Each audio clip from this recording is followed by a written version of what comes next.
ಇದು ಬೆಣ್ಣೆ ಬಿಸ್ಕೆಟ್ ಮಾಡುವ ವಿಧಾನ.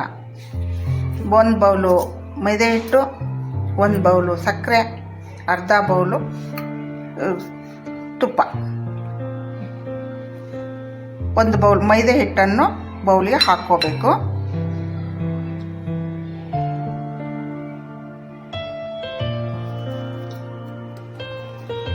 ಒಂದು ಬೌಲ್ ಸಕ್ಕರೆಯನ್ನು ಮೈದಾ ಹಿಟ್ಟಿಗೆ ಸೇರಿಸ್ಕೊಳ್ಬೇಕು. ಅದಕ್ಕೆ ತುಪ್ಪವನ್ನು ಹಾಕ್ಕೊಳ್ಬೇಕು, ಅರ್ಧ ಬಟ್ಲು.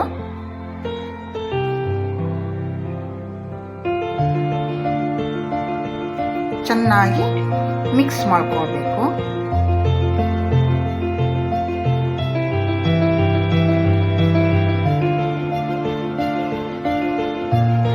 ಈ ಥರ ಎಲ್ಲ ಚೆನ್ನಾಗಿ ಮಿಕ್ಸ್ ಮಾಡ್ಕೊಳ್ಬೇಕು.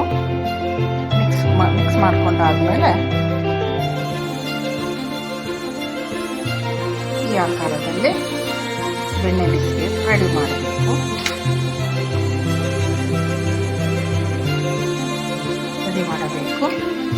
ರೆಡಿ ಮಾಡಿ ಇದನ್ನು ಓವನ್ ಇಟ್ಟು ಓವನ್ನಲ್ಲಿ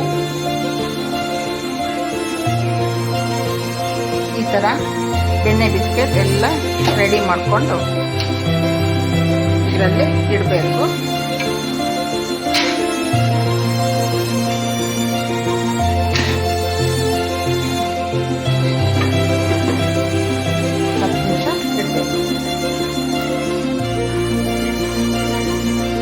ಈಗ ಬೆಣ್ಣೆ ಬಿಸ್ಕೆಟ್ ರೆಡಿ ಆಗಿದೆ.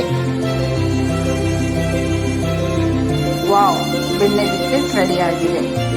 ಬೇಕರಿಯಲ್ಲಿ ತಿಂದು ಮಕ್ಕಳಿಗೆ ತಿನ್ನಿಸಿ ಆರೋಗ್ಯ ಕೆಡಿಸುವುದಕ್ಕಿಂತ ಮನೆಯಲ್ಲಿ ಮಾಡಿ ತಿನ್ನಿಸುವುದು ತುಂಬ ಒಳ್ಳೆಯದು.